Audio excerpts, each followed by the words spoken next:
Hello, it's Ricardo and welcome back to Elite Dangerous. The Lakon Type-8 is the ship on the tip of everyone's tongues, especially after Frontier Unlocked announced concept art and, let's face it, grey box model diagrams and renders of the ship. The community seems to be a bit divided. Everybody wanted a Panther Clipper, but what can we hope to expect from this new Lakon Type-8 ship? Let's take a look.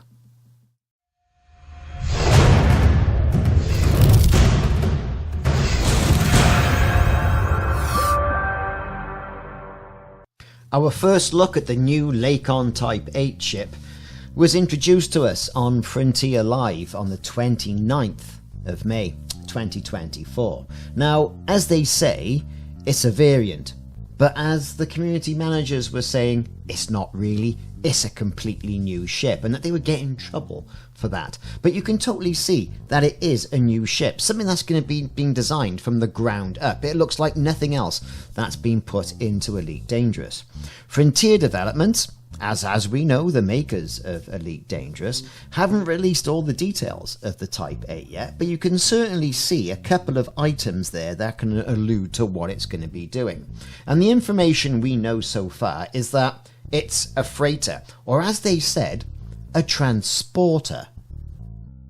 Now, we know that Frontier Developments never say anything that isn't totally scripted, and as it was a pre-recorded item, it probably would have been well rehearsed. It also sits on a medium landing pad, and that capability does open up its advantages to how people are going to be using it. The Type 7 is basically a medium format ship, but with its height means it needs to have a large landing pad.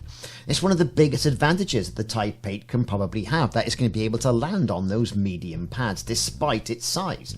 This makes it much more versatile than the Type 9, which is huge and quite unwieldy. If ever there's going to be a flying dinner plate, that's going to be it. That Type 9 can only land on a large one. So can the Type 7. The Type 6, yeah, that's medium all day long, but this is something in between, and it's probably going to be a major benefit as most smaller surface port and orbital outposts do play to that medium pad availability. Now, like its predecessor, released earlier on this year, in fact, but a couple of weeks ago, the Python Mark II variant has been designed with Supercruise Overcharge in mind and is Supercruise Overcharged enabled. With this Supercruise Overcharge frameshift drive, it will allow it to jump between systems much farther than other ships of its size. Also, that boost ability that we all know and have come to love inside the game will also be with it and be integrated in it as well. This much we know. Then we move on to the aesthetics. The industrial looking aesthetics. They used greebliness or greeblies. Now, one of these things is something that we've come to learn about, especially in the R2-D2 builders groups that I'm a member of, is the greeblies, the bits that are bolted onto the ship to make it industrial or used looking. These greeblies, they've said, have been like where the panels have been removed. You can see all the inner workings, a bit like that old Millennium Falcon side of it, where it was typically kit bashed to have intricate outside detailing put onto the side. Now, the cockpit is located right in the front of the ship, which is a tradition for most Lakon haulers. The forward arms or mandibles, they've said, also will house many of the ship's hardpoints and utility slots, so you can see them happening. The heat vents as well seem to be positioned on those forward mandibles, so that when it starts to overheat, you're going to see that effect. They mentioned also that you spend most of the time in the cockpit. Cool. Well, all of the time in the cockpit, really, and you want to get the benefits of seeing what the ship is doing.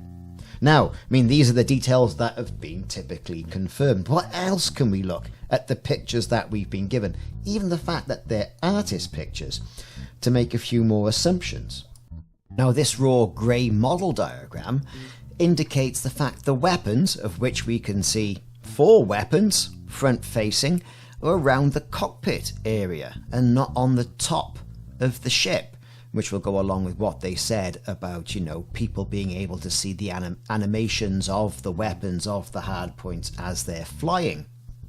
However, though, on the rest of the artist renders, it doesn't allude to anywhere where those hard points could possibly be, unless they're the points in grey that are detailed here on the screen. So we can assume it's got guns, we know it's got an SCO Supercruise ability on it, and it's tuned from the floor up and all that good stuff, so it'll generate less heat and it'll use less fuel and it won't jitter around a bit. We know this, but what about cargo? Well, very little has been said about cargo.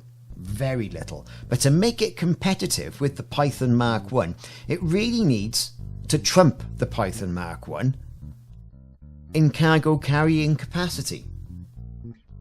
That's one of the things, really. A lot of people are saying, ooh, I'd love to see this mining. Well, yeah. I mean, use the ships really for what you want. Ooh, I'd love to see the ship as an exploration ship. Well, if it's got enough space for fuel tanks and fuel scoops and God knows whatever else, cool. Combat? Well, I don't know. Is this going to be the first combat hauler? Dedicated combat hauler we're going to see in the game? Look, we just don't know, and we have to wait to the next Frontier Unlocked to find out. Finally, however, I want to talk a little bit about what could have possibly influenced the design of this ship. And a couple of people have been banding around a few things in the comments, and I agree. Arthur himself said immediately he saw the load lifter from Aliens that Ripley operated in the film. I see a little bit of the ship from Prometheus as well, again from Aliens in that. Might be the quad engine aspect of things, the protruding nose. But typically you cannot dispute the fact that the Gunstar one from the last Starfighter must have had something to do with it in regards to the engine placement. What a fantastic ship that was. That really is sci-fi gold, and if you haven't seen that, you want to look it up on your latest streaming service.